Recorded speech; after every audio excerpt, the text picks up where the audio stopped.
me manquer. Le soleil, mon grand copain. À 90 ans, Brigitte Bardot est devenue une légende vivante, une silhouette qui traverse le temps comme une ombre fascinante. Retirée à la Madrague, dans sa maison de Saint-Tropez, elle mène une vie discrète, loin des plateaux de cinéma et des flashs, mais son nom, lui, continue de résonner dans l'imaginaire collectif. Pour certains, elle demeure l'icône absolue, la femme qui a incarné la liberté, l'audace et la sensualité de toute une époque. Pour d'autres, elle reste une figure controversée, parfois incomprise, parfois jugée sévèrement. Car derrière l'image de bébé, cette blonde solaire qui a bouleversé le cinéma français et transformé le regard porté sur les femmes, il y avait aussi une personnalité de feu, fière, directe, incapable de composer avec l'hypocrisie. Bardot n'a jamais caché ses passions, mais elle n'a jamais caché non plus ses animosités. Son parcours est jalonné de rencontres inoubliables, d'alliances éphémères, mais aussi de rivalités tenaces. Aujourd'hui, en revisitant le chemin de sa vie, apparaissent des noms qui portent en eux une histoire de confrontation, de douleur ou d'incompréhension. 6 artistes, 6 figures avec lesquelles Brigitte Bardot n'a jamais réussi à trouver un terrain d'entente. Derrière chaque nom, une époque, une blessure, une scène de théâtre ou de cinéma où les regards en disaient plus que les mots. Dans ce récit, nous allons lever le voile sur ces 6 personnalités que Bardot, dans ses confidences et ses silences, ne pouvait pas voir en peinture. Ce n'est pas une liste de haine, mais le reflet d'une vie hors norme, d'une femme qui n'a jamais craint d'assumer ses vérités, même lorsqu'elles dérangeaient. Numéro 1. Jeanne Moreau. À la fin des années 1950, le cinéma français vit une véritable révolution. La nouvelle vague surgit comme un orage artistique. Godard, Truffaut, Chabrol ou Malle imposent une nouvelle écriture cinématographique. Dans ce tourbillon, 2 visages de femmes s'imposent, mais dans des registres presque opposés. D'un côté, Brigitte Bardot, la sensualité à l'état pur, l'incarnation d'une liberté nouvelle, une muse qui ne s'excuse jamais d'être désirable. De l'autre, Jeanne Moreau, comédienne intellectuelle, énigmatique, qui faisait vibrer l'écran par la profondeur de son regard plus que par la lumière de son corps. Lorsque Louis Malle tourne Ascenseur pour l'échafaud puis Les Amants, Jeanne Moreau devient l'icône d'un cinéma exigeant, cérébral. Bardot, elle, vient d'exploser dans Et Dieu, créa La femme de Vadim, où elle impose une révolution charnelle. 2 mondes parallèles qui finissent par se croiser, mais qui ne se rencontrent jamais vraiment. Pour la critique, cette opposition devient un terrain de jeu, Moreau, la femme de tête, contre Bardot, la femme de corps. Brigitte Bardot, pourtant, ne supporte pas ces étiquettes. Elle n'a jamais voulu être réduite à une image, et derrière ces courbes photogéniques se cachait une actrice qui cherchait aussi la reconnaissance artistique. Mais le succès populaire qu'elle suscitait lui collait à la peau, alors que Jeanne Moreau recevait les lauriers de l'intelligentsia parisienne. La presse, en exacerbant cette dichotomie, nourrit une rivalité implicite. Les journalistes posaient des questions en opposant systématiquement les 2 femmes, forçant Bardot à se défendre. Pourquoi vous compare-t-on toujours à Jeanne Moreau? Le malaise grandit. Bardot se sent trahi par un système qui la voulait provocatrice, frivole, presque superficielle, alors qu'elle aspirait à plus de profondeur. Moreau, de son côté, n'a jamais cherché le conflit. Mais son attitude distante, presque méprisante vice des projecteurs mondains, accentuait le sentiment de Bardot d'être considérée comme une simple starlette. Pour Bardot, cette froideur intellectuelle de Moreau représentait tout ce qu'elle rejetait. Un art élitiste, fermé, qui ne voulait pas reconnaître la puissance populaire d'une image. Ainsi, derrière les sourires forcés lors des festivals ou des cérémonies, il y avait un abîme de différence. Et pour Bardot, Jeanne Moreau devint un symbole agaçant, celui d'une France qui ne voulait pas lui accorder une place d'actrice à part entière. Si Brigitte Bardot ressentait une irritation face à Jeanne Moreau, c'est aussi parce que la presse et les milieux intellectuels ne cessaient d'opposer leur destin. Bardot, adulée par les foules, était considérée comme une créature de Vadim, une invention médiatique, une silhouette photogénique plus qu'une actrice sérieuse. Jeanne Moreau, en revanche, était saluée comme l'héritière du théâtre classique, l'égérie des cinéastes les plus audacieux. Cette répartition des rôles irritait profondément Bardot. Dans les interviews, certaines phrases de Moreau, bien que prononcées avec distance, furent perçues par Bardot comme des piques. Moreau se plaisait à rappeler qu'elle n'avait jamais eu besoin d'exhiber son corps pour imposer sa présence à l'écran. Les journalistes se délectaient de ces sous-entendus, les transformant en titres accrocheurs. Moreau contre Bardot, l'intellect contre l'instinct. Ces gros titres nourrissaient une tension qui, même si elle n'était pas toujours verbalisée, brûlait en silence. Bardot, en privé, se plaignait parfois de cette comparaison injuste. Elle savait qu'elle avait changé la perception des femmes au cinéma, qu'elle avait donné une nouvelle voix à la sensualité féminine. Mais face au regard condescendant d'un certain milieu parisien, incarné par Jeanne Moreau, elle avait le sentiment d'être réduite à un simple symbole éphémère. Pour une femme aussi fière que Bardot, cette minimisation de son art était insupportable. Il faut dire que Moreau incarnait aussi tout ce que Bardot rejetait. Le sérieux pesant, les débats interminables sur l'art et la philosophie, les cercles élitistes où l'on parlait plus qu'on ne vivait. Bardot, elle, était instinct, passion, vitalité brute. Elle ne supportait pas la lenteur des salons intellectuels, cette manière de décortiquer le cinéma comme une équation mathématique. Elle voyait dans l'attitude de Moreau une froideur, une distance presque hautaine. Lors des rares événements où elles apparaissaient ensemble, comme certains festivals internationaux, les photographes cherchaient à les placer côte à côte. Les images de ces deux femmes, l'une souriante et solaire, l'autre mystérieuse et grave, faisaient le tour du monde. Mais derrière les flashs, il n'y avait aucun échange véritable, seulement une politesse glacée. Pour Bardot, cette absence de chaleur confirmait l'idée que Jeanne Moreau la regardait de haut. Et dans le cœur de Bébé, cette impression se transforma en agacement durable, presque en blessure intime. Elle pouvait respecter le talent de Moreau, mais elle ne pouvait pas l'aimer, et encore moins oublier ce sentiment d'être constamment jugée à travers elle. Ainsi, Jeanne Moreau reste l'un des noms que Bardot ne pouvait pas voir en peinture. Non pas à cause d'un conflit direct, mais parce qu'elle représentait ce miroir déformant, ce rappel constant d'un monde qui ne voulait pas lui reconnaître sa véritable valeur d'artiste.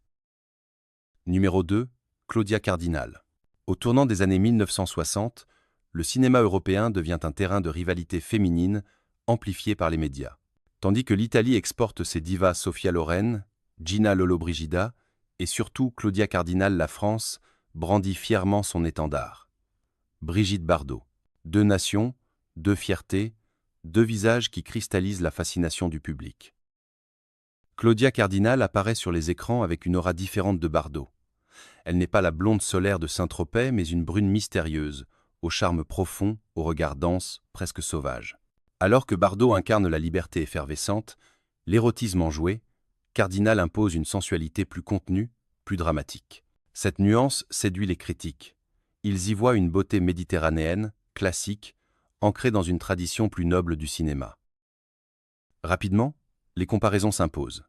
Dans les magazines de l'époque, on aligne les photos des deux femmes, Bardot en bikini sur la plage, Cardinal dans une robe ajustée au Festival de Venise. On demande au public « Qui est la plus belle ?» Ces concours de beauté déguisée irritent profondément Bardot. Elle n'avait pas choisi d'être constamment confrontée à une autre actrice, encore moins étrangère, mais la machine médiatique avait besoin de duels. Bardot, jalousée, commençait à sentir l'ombre de Cardinal. En Italie, Claudia devenait la muse de Visconti, de Fellini, de Léone. Son rôle dans 8 et demi ou dans Il Gattopardo la plaçait dans une sphère prestigieuse, presque intouchable. Pendant ce temps, Bardot restait prisonnière de son image de sex symbole, qu'elle assumait, certes, mais qui lui fermait parfois les portes d'un cinéma plus ambitieux. Cette différence de traitement renforçait l'agacement. Bardot observait avec amertume que Cardinal recevait les éloges des critiques, alors qu'elle, malgré son succès mondial, devait toujours se justifier. Dans les coulisses, elle confiait à ses proches qu'elle ne comprenait pas cette obsession de les comparer, mais au fond, cette rivalité entretenue par la presse lui pesait lourdement. Claudia Cardinal, sans le vouloir vraiment, devenait ainsi l'un des visages que Bardot associait à cette compétition féminine épuisante, une bataille d'images orchestrée par des hommes et par des journaux avides de drame. Si la presse avait mis en scène la rivalité entre Bardot et Cardinal, c'est parce que leur trajectoire semblait irréconciliable. Bardot représentait la modernité scandaleuse, la femme affranchie qui déstabilisait les conventions. Cardinal, elle, incarnait une beauté méditerranéenne enracinée, une grâce classique qui plaisait autant aux réalisateurs qu'aux critiques. Ce contraste fascinait, mais il alimentait aussi un duel silencieux. Lors des festivals, notamment à Cannes ou à Venise, Les deux actrices étaient souvent présentes au même moment. Les photographes cherchaient à les capturer dans le même cadre, comme si l'histoire exigeait une confrontation visuelle. Bardot apparaissait rayonnante, entourée d'admirateurs, tandis que Cardinal avançait avec une assurance tranquille, presque royale. Aux yeux de Bardot, cette sérénité n'était pas de l'indifférence, mais une supériorité affichée. Elle y voyait un signe de mépris, une manière de lui rappeler que son règne pouvait être contesté. Les critiques, eux, accentuaient l'écart. Quand Bardot se montrait audacieuse, on parlait de provocation. Quand Cardinal jouait des rôles intenses, on évoquait la profondeur. Cette différence de vocabulaire blessait Bardot. Elle sentait que, derrière ces mots, se cachait une hiérarchie implicite. Cardinal l'artiste, Bardot la créature. Ce constat, même s'il n'était pas formulé directement, nourrissait en elle un agacement croissant. Dans les rares entrevues où elle abordait le sujet, Bardot restait évasive, mais ses silences en disaient long. Elle ne reprochait pas à Cardinal une faute précise, car Claudia n'avait jamais cherché le conflit. Ce qui la dérangeait, c'était l'aura qui l'entourait, cette reconnaissance immédiate dont elle-même avait été privée. Avec le temps, Bardot comprit que cette rivalité n'était pas vraiment personnelle. Elle était la projection d'un système médiatique avide d'opposition qui transformait deux carrières parallèles en une guerre d'images. Pourtant, malgré cette lucidité, elle ne put jamais effacer le malaise. Pour elle, Claudia Cardinal restait associée à une blessure intime, celle de ne pas avoir été considérée comme une actrice complète, mais seulement comme une étoile de désir. Ainsi, Bardot n'a jamais pu voir en peinture cette beauté italienne qui, sans le vouloir, lui rappelait constamment les jugements inéquitables d'un monde où l'image valait parfois plus que le talent. Numéro 3. Françoise Sagan. Dans le Paris des années 1960, deux figures féminines incarnaient l'esprit de liberté, Brigitte Bardot et Françoise Sagan. La première, star de cinéma devenue mythe vivant, la seconde, prodige littéraire qui, à 18 ans, avait déjà secoué la France entière avec Bonjour Tristesse.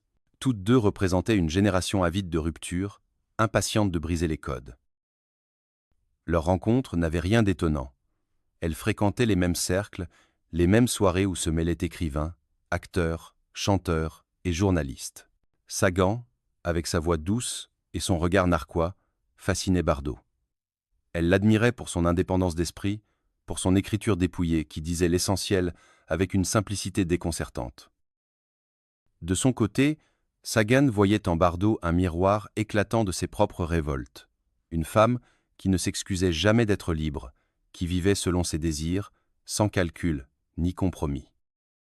Au début, une complicité sincère semblait les unir. On les apercevait parfois ensemble dans les cafés de Saint-Germain-des-Prés, à rire, à fumer, à parler d'hommes et de liberté, comme deux adolescentes éternelles. Sagan, discrète et ironique, aimait l'énergie solaire de Bardot. Bardot, instinctive et passionnée, admirait le détachement presque cynique de Sagan. Elles formaient un duo improbable mais harmonieux. La plume et l'image, la littérature et le cinéma, l'esprit et le corps.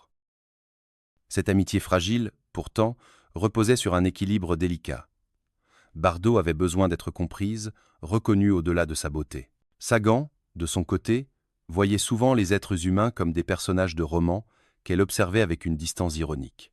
Pour Bardot, cette distance pouvait être blessante, car elle aspirait à une relation plus authentique, moins analysée. Malgré ces différences, pendant quelques années, elles partagèrent une même aura, celle d'icônes de la modernité française. Deux femmes qui incarnaient un souffle nouveau et que le public adorait opposer ou associer selon l'humeur des articles. Mais sous cette lumière complice, l'ombre de la rupture se dessinait déjà.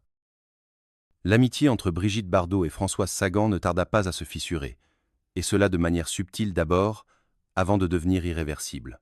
Tout commença par quelques phrases, glissées par Sagan dans des interviews ou dans ses chroniques, où l'ironie perçante de l'écrivaine se transformait en pique involontaire. Lorsqu'on l'interrogeait sur Bardot, Sagan répondait avec ce ton faussement léger. « Elle est magnifique, bien sûr, mais elle ne joue pas, elle vit devant la caméra. » Une formule qui, en surface, pouvait sembler un compliment, mais qui pour Bardot sonnait comme une dévalorisation de son talent d'actrice. Bardot, déjà sensible aux critiques qu'il enfermait dans son image de sex-symbole, ressentit ces phrases comme une trahison, car venant de Sagan, qu'elle admirait et considérait comme une alliée, ses propos prenaient une dimension douloureuse. La presse, toujours avide de sensationnel, ne manqua pas de souligner ces remarques, les transformant en preuve d'une rivalité. Peu à peu, la distance s'installa. Bardot, qui cherchait dans Sagan une amie capable de la comprendre, découvrit en elle une observatrice ironique, presque détachée. Sagan, elle, n'avait sans doute pas l'intention de blesser. Son rapport au monde était celui d'une romancière, voir, analyser, transformer les êtres en personnages.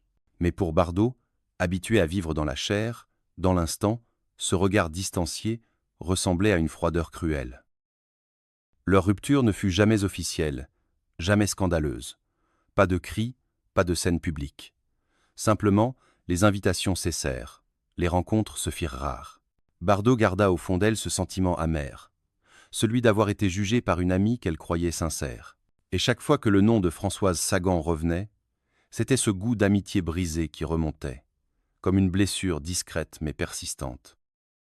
Ainsi, Françoise Sagan figure parmi ces noms que Bardot ne pouvait plus voir en peinture, non pas parce qu'il y eut haine ouverte, mais parce qu'il y eut déception intime. Et pour une femme comme Bardot, la déception était parfois plus insupportable encore que l'hostilité déclarée. Numéro 4, Günther Sachs. Parmi toutes les histoires sentimentales qui ont marqué la vie de Brigitte Bardot, celle avec Günther Sachs reste l'une des plus spectaculaires. Au milieu des années 1960, Bardot est au sommet de sa gloire, et Sachs, héritier d'une riche famille allemande, playboy international, collectionneur d'art et photographe amateur, traverse les soirées mondaines comme une comète dorée. Leur rencontre, orchestrée dans un cercle mondain de Saint-Tropez, fut immédiate. Deux êtres flamboyants, attirés l'un vers l'autre comme des aimants. Sachs avait le goût du faste et des gestes extravagants. La légende raconte qu'il fit pleuvoir une pluie de roses rouges sur la villa de Bardot à Saint-Tropez depuis un hélicoptère. Ce geste, digne d'un conte de fées moderne, fit la une des journaux du monde entier. L'image de Bardot, déjà symbole de sensualité, s'associa à celle de ce prince moderne, richissime et imprévisible. Ensemble, ils formaient un couple que la presse adorait, la star la plus désirée du cinéma et le playboy le plus extravagant d'Europe. Durant leurs mois de passion, la vie semblait n'être qu'une fête. Saint-Tropez devenait le théâtre de leurs excès. Dîners somptueux, escapades en yacht, soirées interminables. Bardot, qui avait toujours cherché la liberté, trouvait en Sachs un compagnon capable de suivre son rythme effréné. Il la couvrait de cadeaux, d'attentions et surtout de cette admiration absolue qu'elle réclamait. Mais derrière les apparences, des fissures apparaissaient déjà. Sachs, malgré son charme, appartenait à un univers où l'argent dictait souvent les relations. Bardot, instinctive et passionnée, commençait à sentir un décalage. Elle aimait avec ses tripes, lui aimait aussi avec son image.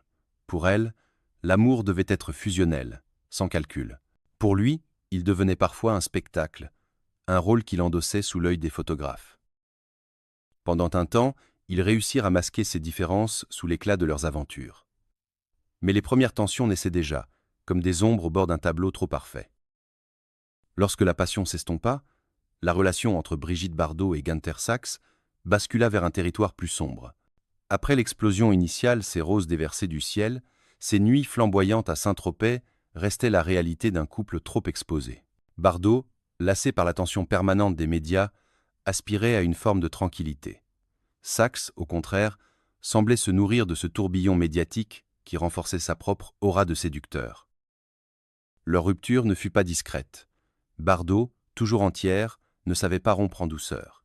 Sachs, piqué dans son orgueil, choisit de transformer ce qui avait été un amour sincère en une histoire qu'il aimait raconter, parfois avec un ton de conquérant. Dans certaines confidences rapportées par la presse, il décrivait Bardot comme une femme insaisissable, fascinante mais impossible à retenir. Ses propos, qui se voulaient peu être flatteurs, eurent pour effet de blesser profondément Bardot. Elle avait l'impression d'être réduite à un trophée, une aventure de plus dans le palmarès d'un homme qui collectionnait autant les femmes que les voitures ou les œuvres d'art. Pour Bardot, qui avait toujours cherché à être aimée pour elle-même et non pour son image, cette attitude représentait une trahison. Günther Sachs, jadis prince charmant aux gestes fous, devint dans sa mémoire le symbole d'une illusion brisée. Leur histoire d'amour, qui aurait pu rester une légende romantique, se transforma en souvenir amer. Au fil du temps, Bardot parla peu de lui, mais lorsqu'elle le fit, ses mots portaient la trace d'une rancune tenace. Elle n'oublia jamais ce sentiment d'avoir été utilisée, mise en vitrine, puis reléguée au rang d'anecdote mondaine. Günther Sachs n'était plus l'homme des roses tombées du ciel, mais celui qui avait transformé une passion brûlante en blessure persistante. C'est pourquoi son nom figure parmi ces 6 visages que Bardot ne pouvait plus voir en peinture, parce qu'il représentait l'un des paradoxes les plus cruels de sa vie, où l'amour absolu s'était mué en rancune indélébile. Numéro 5. Serge Gainsbourg. En 1967, lorsque Serge Gainsbourg croise la route de Brigitte Bardot, il est déjà connu comme un auteur-compositeur provocateur, mais pas encore l'icône subversive qu'il deviendra plus tard. Bardot, elle, est au sommet de sa gloire internationale, incarnation absolue du désir et de la liberté. Leur rencontre ne pouvait être que volcanique, lui, obsédé par l'idée de repousser les limites de la chanson française, elle, femme insaisissable qui attisait toutes les passions. Gainsbourg tombe immédiatement sous le charme de Bardot. Fasciné, il lui écrit une chanson qui deviendra l'un des morceaux les plus sulfureux de l'histoire de la musique. Je t'aime, moi non plus. La mélodie, les paroles crues et suggestives, tout dans ce titre est conçu pour provoquer un choc. Gainsbourg imagine Bardot comme l'interprète idéal, la seule capable d'incarner cette sensualité interdite. Ils enregistrent le morceau dans le secret d'un studio parisien. Pour Gainsbourg, c'est une consécration, chanter ce duo avec la femme la plus désirable du monde. Mais très vite, l'affaire tourne au scandale. Bardot, déjà critiqué pour ses choix de vie jugés trop libres, comprend que la chanson est une bombe à retardement. Elle craint la réaction de son mari de l'époque, Günther Sachs, mais aussi celle du public qui la verrait réduite à un simple symbole de provocation. Sous la pression, Bardot exige que la chanson ne soit pas publiée. Gainsbourg, humilié, se plie à sa demande, mais la blessure reste vive. Il avait offert à Bardot ce qu'il considérait comme l'œuvre la plus intime, la plus audacieuse de sa carrière, et elle l'avait rejetée. Pour lui, ce refus équivalait à un rejet de sa personne. Pour elle, c'était une question de survie médiatique, un moyen de protéger une image déjà fragilisée. Ce malentendu marqua le début d'une relation ambivalente, faite d'admiration mutuelle et de rancune larvée. Lorsque Brigitte Bardot imposa à Serge Gainsbourg de garder le morceau « Je t'aime », moi non plus secret, ce dernier en fut profondément vexé. Dans son esprit, elle avait incarné à la perfection la chanson qu'il avait rêvée, et le voir refuser au monde ce bijou sulfureux revenait, pour lui, à étouffer une œuvre majeure. Ce ressentiment le poursuivit, même lorsqu'il tenta d'en dissimuler l'amertume derrière son humour cynique. Un an plus tard, Gainsbourg retrouva cette chanson dans un autre contexte, avec Jane Birkin. Cette fois, il alla jusqu'au bout. Le morceau sorti déclencha un scandale international, fut interdit dans plusieurs pays et entra pourtant dans l'histoire comme l'une des chansons françaises les plus célèbres du XXe siècle. Pour Bardot, ce succès fut une blessure supplémentaire. Elle savait que c'était elle, à l'origine, qui avait inspiré cette œuvre. Mais au lieu d'être associée à cette révolution musicale, elle en était devenue l'ombre effacée. Les médias, bien sûr, ne manquèrent pas d'exploiter cette tension. Ils lui rappelaient sans cesse « Vous savez, c'est Jane Birkin qui a immortalisé ce morceau que Gainsbourg avait écrit pour vous. » Chaque mention de cette chanson rouvrait la plaie. Bardot voyait dans cette situation une injustice. Elle avait refusé la diffusion pour se protéger, mais la décision avait fini par la reléguer dans le rôle de muse éphémère, remplacée par une autre. De son côté, Gainsbourg ne manquait pas de jouer sur cette ambiguïté. Dans certaines interviews, il laissait entendre qu'avec Bardot, l'histoire aurait pu être encore plus grandiose. Ces allusions agaçaient profondément Bébé, qui n'aimait pas qu'on ravive des épisodes de sa vie qu'elle aurait préféré oublier. Ainsi, entre Bardot et Gainsbourg, subsista toujours un mélange d'admiration et de rancune. Elle reconnaissait son génie, mais elle ne lui pardonna jamais tout à fait de l'avoir placé dans une position intenable. Pour Bardot, Gainsbourg fut un compagnon de route à la fois fascinant et insupportable, un nom qu'elle associait à la provocation et à une cicatrice intime qu'elle n'a jamais refermée. Numéro 6. Simone de Beauvoir. Si Brigitte Bardot a souvent été opposée à d'autres actrices ou artistes, l'un des conflits les plus profonds de son parcours ne venait pas du cinéma, mais du champ des idées. Simone de Beauvoir, philosophe, écrivaine et figure majeure du féminisme du XXe siècle, voyait en Bardot une incarnation problématique de la condition féminine. Dès la fin des années 1950, Beauvoir analyse l'explosion du mythe Bardot comme un phénomène culturel. Dans des articles publiés dans la presse, elle évoque la star comme un symbole de la femme-objet, utilisée par une société patriarcale pour séduire et dominer. Cette lecture, inscrite dans une démarche intellectuelle, visait à dénoncer les mécanismes d'oppression. Mais pour Bardot, qui découvrit ces textes, ce fut une attaque directe. À ses yeux, Beauvoir réduisait son existence à une caricature. Elle n'était plus une actrice, une femme libre, mais une figure abstraite dans une théorie féministe. Bardot, qui avait bâti sa vie sur l'instinct, la passion, le refus de se soumettre, ne supportait pas d'être enfermée dans une analyse froide. Elle rejetait violemment l'idée d'avoir été instrumentalisée par les hommes. Pour elle, ses choix avaient toujours été dictés par son désir personnel, et non par une quelconque soumission. Le contraste entre les deux femmes ne pouvait être plus frappant. Beauvoir, intellectuelle rigoureuse, construisait ses réflexions sur des concepts, des lectures, des débats. Bardot, elle, vivait dans la chair, dans la spontanéité, sans chercher à théoriser son existence. Leur opposition dépassait donc la simple divergence d'opinion. Elle représentait deux visions irréconciliables de la femme moderne.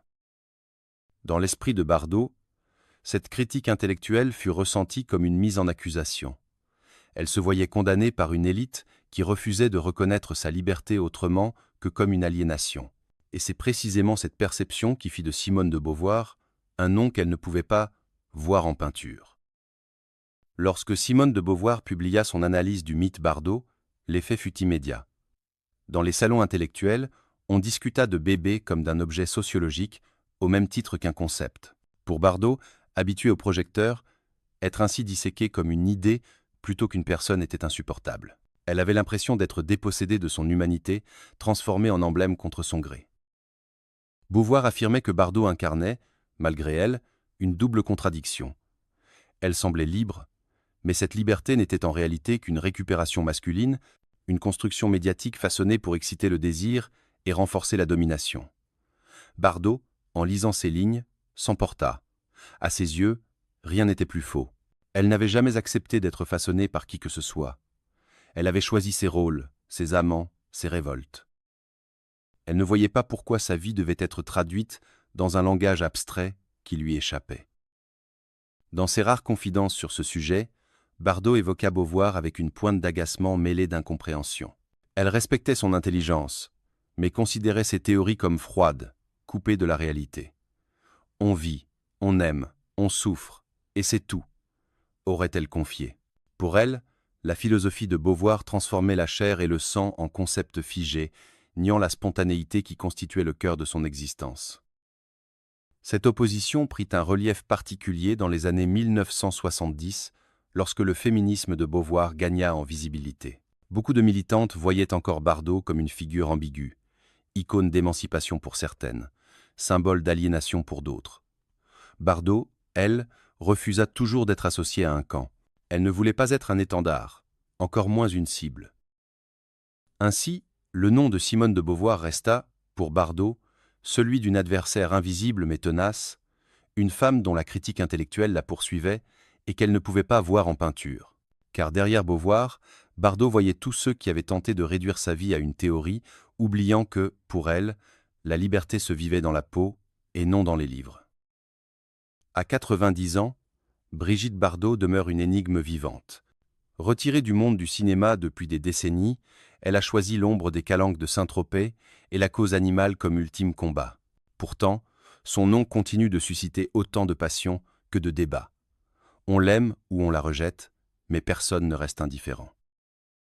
Ces 6 figures, Jeanne Moreau, Claudia Cardinal, Françoise Saguin, Günther Sachs, Serge Gainsbourg et Simone de Beauvoir, dessinent une cartographie singulière de ses blessures et de ses colères. Chacune d'elles incarne une confrontation, un malentendu ou une trahison que Bardot n'a jamais pu effacer. Derrière chaque rivalité se cache en réalité une quête, celle d'être reconnue, comprise, respectée au-delà du mythe. Bardot n'a jamais été une femme de compromis. Sa vie fut une succession d'élans fulgurants, d'amours fracassants, de choix radicaux. Elle a affronté le regard du monde entier sans jamais se plier. Et si ces 6 noms l'ont marqué de leur empreinte douloureuse, ils participent aussi à la légende. Car Bardot, même dans ses rancunes, reste une femme de vérité. Elle ne cache rien, ne masque pas ses blessures. Aujourd'hui encore, son visage appartient à l'histoire du cinéma français, mais aussi à l'histoire culturelle d'un siècle. Les générations qui se succèdent découvrent en elle non seulement une icône, mais aussi une femme complexe, contradictoire, profondément humaine. Brigitte Bardot, à 90 ans, n'a plus besoin de se justifier. Elle demeure ce qu'elle a toujours été, une présence indomptable, une flamme qui brûle autant par ses éclats que par ses silences.